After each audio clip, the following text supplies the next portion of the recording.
बहुत दूर ऊंचे ऊंचे पहाड़ों के बीच एक तूफानी रात में आसमान से रहस्यमयी रोशनी दिखाई दी। बादलों के बीच से एक जोड़ी पुरानी चप्पलें उड़ती हुई आगे बढ़ रही थीं।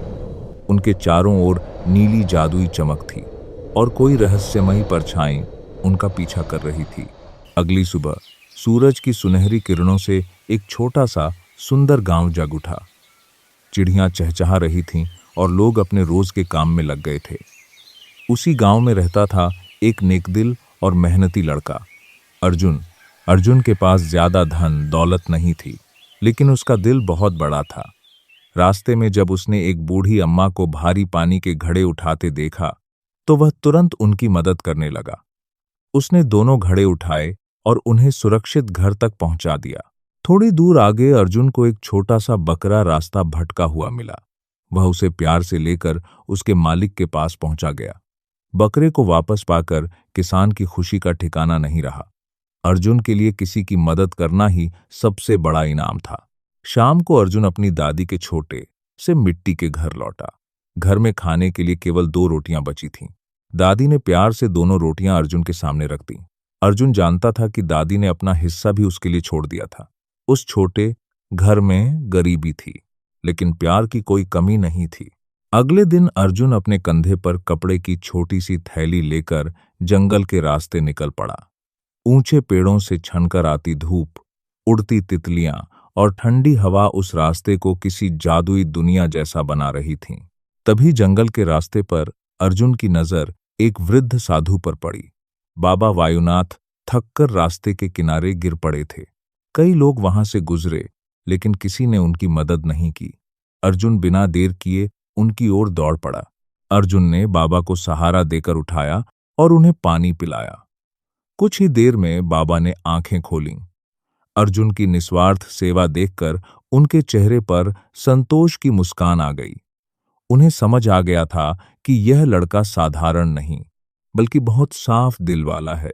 बाबा वायुनाथ ने अपनी झोली से पुरानी चमड़े की एक जोड़ी चप्पलें निकालीं। देखने में वे बिल्कुल साधारण थीं, लेकिन उनमें एक हल्की सी नीली चमक छिपी हुई थी। बाबा ने वे चप्पलें अर्जुन को दे दीं। आसपास खड़े लोग इस अनोखे उपहार को देखकर हंसने लगे, लेकिन अर्जुन ने उन्हें पूरे सम्मान से स्वीकार किया। उपहार देने के बाद बाबा वायुनाथ अपनी चमकती छड़ी लेकर जंगल की गहराइयों में चले गए।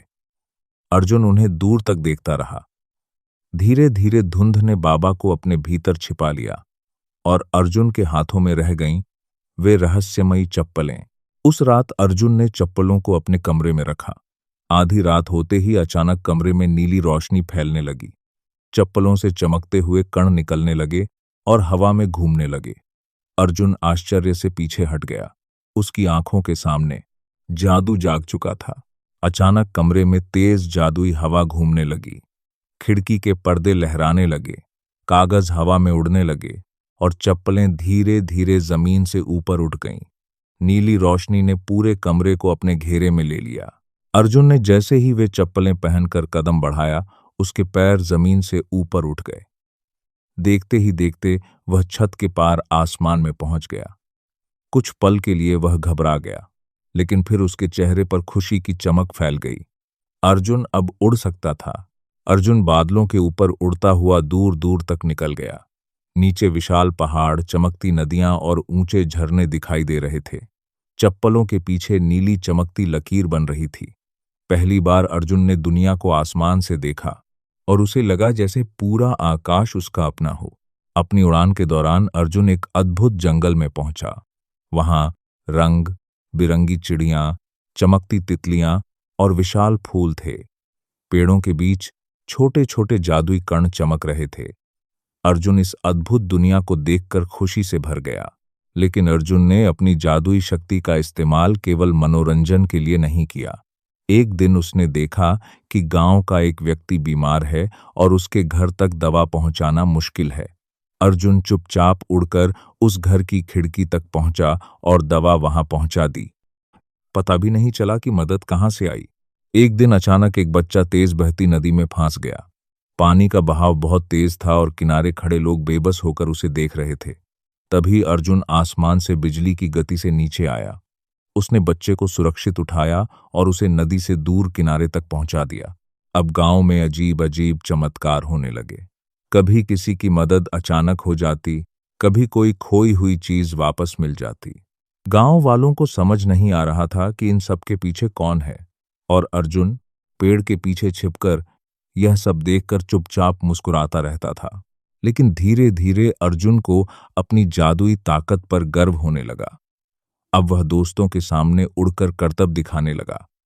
कभी पेड़ से आम तोड़कर ले आता, तो कभी गांव के ऊपर चक्कर लगाता। बच्चे खुशी से उसका पीछा करते और अर्जुन को अपनी नई शक्ति बहुत रोमांचक लगने लगी। लेकिन हर जादू की अपनी एक सीमा होती है। एक दिन अर्जुन ने देखा कि चप्पलों की नीली चमक पहले से बहुत कम हो गई है। उनकी रोशनी बार बार बुझने लगी। अर्जुन के चेहरे की खुशी चिंता में बदल गई। उसे महसूस होने लगा कि उसकी जादुई शक्ति हमेशा उसके साथ नहीं रहने वाली। उधर गांव का लालची व्यापारी सेठ धनराज काफी समय से अर्जुन पर नजर रख रहा था। उसने अर्जुन को उड़ते हुए देख लिया था।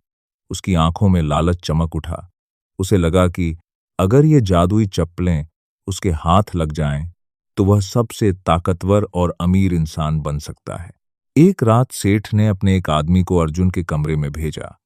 वह दबे पांव कमरे में पहुंचा और सोते हुए अर्जुन से चप्पलें चुरा ले गया। चप्पलें अब सेठ धनराज के हाथ में थीं, लेकिन उसे यह नहीं पता था कि जादू केवल चप्पलों में नहीं, बल्कि उन्हें पहनने वाले के दिल में भी था।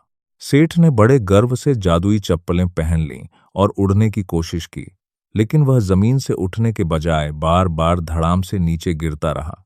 उसने कई बार कोशिश की, मगर हर बार नतीजा वही हुआ। आसपास खड़े नौकर अपनी हंसी रोकने की कोशिश करते रहे। लालच ने सेठ को चप्पलें तो दिला दी थीं, लेकिन जादू नहीं।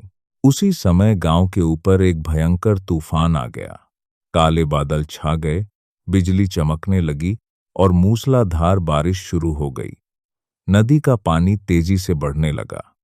नदी पर बना पुराना लकड़ी का पुल तेज बहाव के कारण हिलने और टूटने लगा। तभी एक छोटी बच्ची पुल के बीच फंस गई। पुल की लकड़ियां एक एक करके टूट रही थीं और नीचे उफनती नदी बह रही थी। किनारे खड़ी उसकी मां अपनी बच्ची तक पहुंच नहीं पा रही थी। पूरा गांव डर से कांप उठा। तभी सेठ के घर में रखी जादुई चप्पलें अचानक तेज नीली रोशनी से चमक उठीं। वे अपने आप हवा में उठीं और खिड़की से बाहर निकल गईं। नीली रोशनी की एक चमकदार लकीर बनाते हुए वे सीधे अर्जुन की ओर उड़ चलीं, जैसे जादू ने अपना असली मालिक चुन लिया हो। चप्पलें अर्जुन के पैरों में आते ही उसकी शक्ति वापस लौट आई। अर्जुन बिना एक पल गंवाए तेज बारिश और बिजली के बीच आसमान में उड़ गया। वह टूटते हुए पुल तक पहुंचा और अपनी जान की परवाह किए बिना बच्ची को सुरक्षित उठा लिया। पुल उसके पीछे टूटकर नदी में गिर गया, लेकिन अर्जुन बच्ची को लेकर सुरक्षित आसमान में पहुंच चुका था। बच्ची को सुरक्षित देखकर उसकी मां ने उसे गले से लगा लिया। पूरे गांव में खुशी की लहर दौड़ गई। लोग अर्जुन की बहादुरी से भावुक हो उठे, लेकिन अर्जुन पहले जैसा घमंडी नहीं था। वह शांत खड़ा रहा, क्योंकि अब उसे समझ आ चुका था कि असली ताकत दूसरों की मदद करने में है। तूफान के बाद उसी गांव में बाबा वायुनाथ फिर दिखाई दिए। उनके चारों ओर हल्की नीली रोशनी चमक रही थी। बाबा ने अर्जुन को देखा और उसके चेहरे पर संतोष की मुस्कान थी। अर्जुन अब समझ चुका था कि जादुई चप्पलें किसी लालची या घमंडी व्यक्ति के लिए नहीं, वे उस इंसान के लिए थीं जो अपनी शक्ति का इस्तेमाल दूसरों की भलाई के लिए करे। धीरे धीरे जादुई चप्पलों की नीली चमक हमेशा के लिए बुझने लगी। वे फिर साधारण चमड़े की चप्पलें बन गईं। बाबा वायुनाथ सुनहरी रोशनी के कणों में बदलकर हवा में विलीन हो गए और पीछे छोड़ गए एक सफेद पंख। अर्जुन ने उस पंख को सम्मान से उठाया और चप्पलों को अपने हृदय से लगा लिया। उस दिन अर्जुन ने एक ऐसी बात सीखी जो किसी भी जादू से बड़ी थी। सच्ची शक्ति हमारे पास मौजूद जादू में नहीं, बल्कि उस शक्ति से किए गए अच्छे कामों में होती है। और उस छोटे से गांव में अर्जुन की कहानी हमेशा के लिए यादगार बन गई। उत्तर प्रदेश के एक छोटे से गांव शिवपुर के किनारे एक बहुत पुरानी हवेली थी। लोग उसे काली हवेली कहते थे। हवेली चारों ओर से ऊंचे बरगद के पेड़ों से घिरी हुई थी। उसकी टूटी हुई खिड़कियां हवा चलने पर अपने आप खुलती बंद होती थीं। रात में वहां से अजीब सी रोशनी दिखाई देती और कभी-कभी किसी के रोने की आवाज भी सुनाई देती।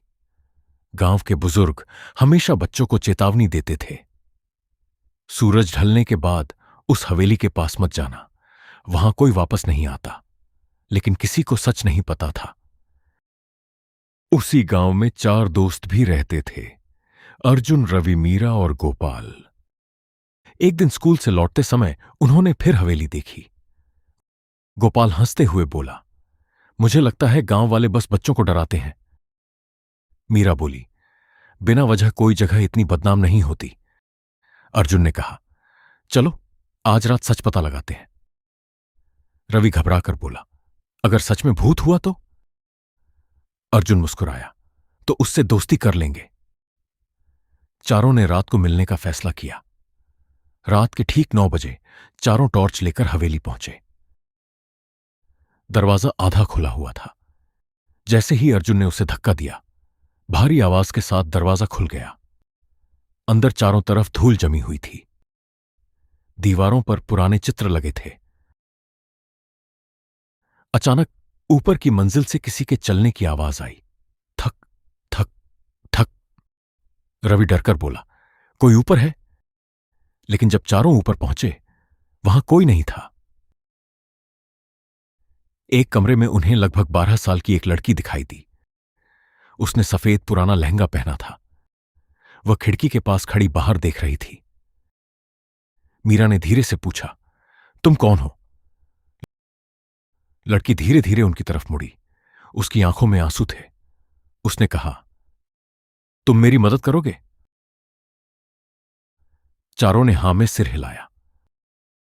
लड़की बोली, मैं भूत नहीं हूं, मैं इस हवेली की आखिरी याद हूं। इतना कहते ही वह गायब हो गई। कमरे में सिर्फ एक पुरानी चाबी रह गई। चाबी लेकर चारों पूरे घर में खोजने लगे।